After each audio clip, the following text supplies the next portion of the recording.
We now start Module 2, or Chapter 2, of a course called Random Processes and Kalman Filtering. And Module 2 is Random Processes. Module 1 was a review of probability. So let's start talking about random processes. First, it's kind of easiest, an intuitive feel if with an example.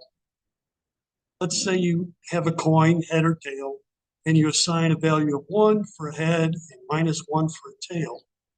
And you keep a running sum as you do a series of flips, coin flips. And this shows the possibilities through 4 flips. First flip could be a head, so you're at +1. If the first flip is a tail, you're at -1.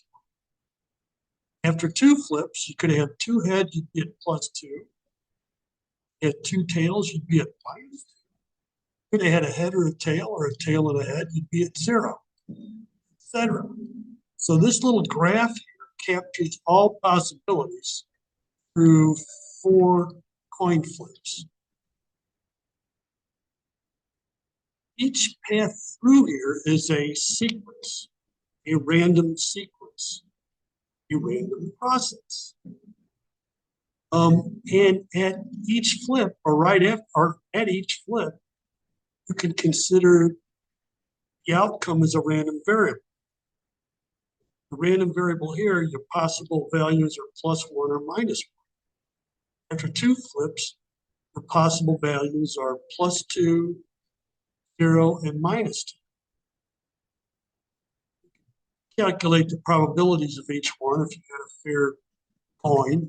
Up here, let's see, this would be half, this would be a quarter, and this would be a quarter.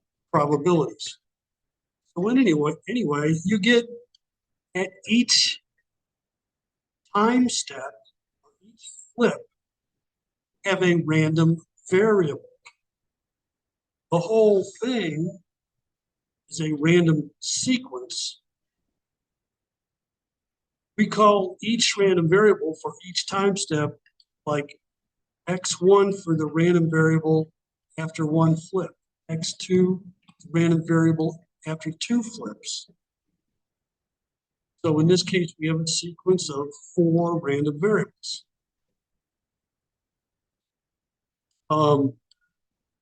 We denoted random variable with a capital letter again, and there's kind of a double meaning of the notation. X with the argument k could mean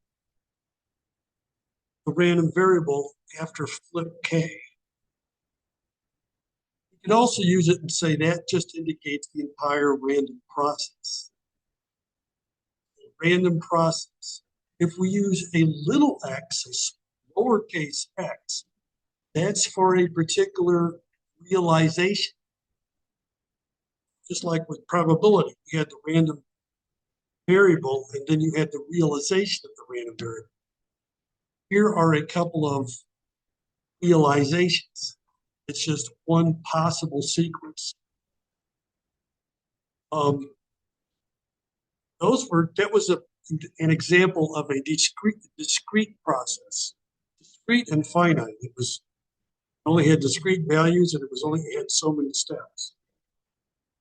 You could also have a continuous random process where we'll use t instead of k, and t a continuous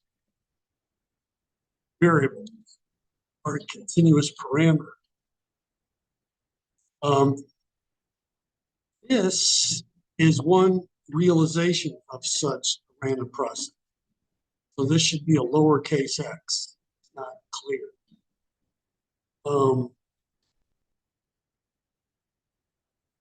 This is where it starts getting a little bit subtle. You know when you take a mean, right? It's an average. It's a weighted average. It's an average over all possible realizations of that random variable. And it's weighted in the PDF. Talk about averaging or different kinds of averages.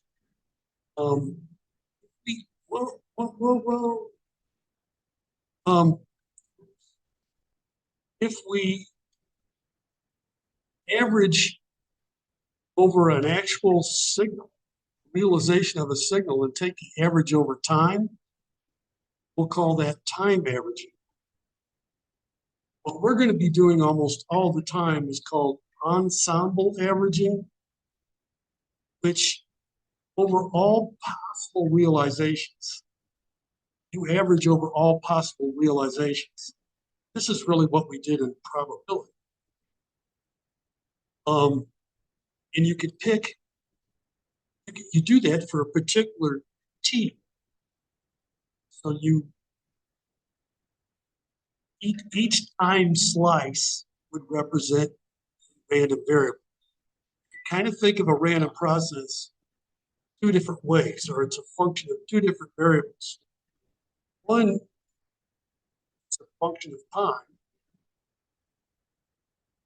The other, it's a function of your samples, possible samples. Each slice in time is a different random variable. You could think of a random process as just a sequence of random variables. And at each slice of time, have a different PDF, that random variable. And here's where it gets kind of crazy. You know, for each slice of time, you have a PDF. I could pick two slices of time. I have a joint PDF. And there's for a continuous process, I have an infinite number of x1 and x2.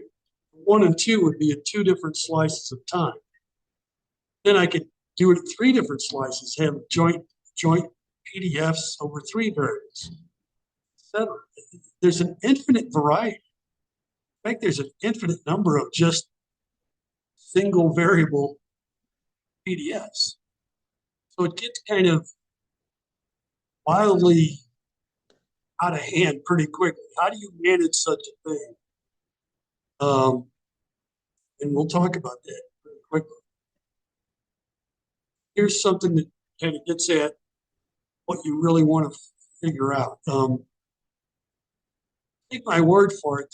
These are two particular realizations of two different random processes, but they're random processes with the same means and variances, any given slice of time. Yes, that looks plausible if you look at these two different realizations, but they look different, right? This guy changes more slowly than this guy. This guy changes more often. You start to catch that time behavior. Any slice of time would be a random variable. How do you capture this time behavior? This is looking very unmanageable. We're going to satisfy ourselves with two kinds of statistics or averages. First order and second order. We're going to take like one slice of time, do an ensemble average. And that's going to be the mean of that process, which could be a function of time.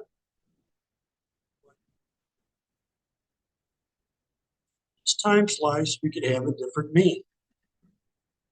We'll talk about what that means, if it's different or not. The other will be a second order statistic where we'll take two time slices and do their joint PDF with just two time slices. I'll get into exactly what that is maybe in another video. I think I'll cover this in another video.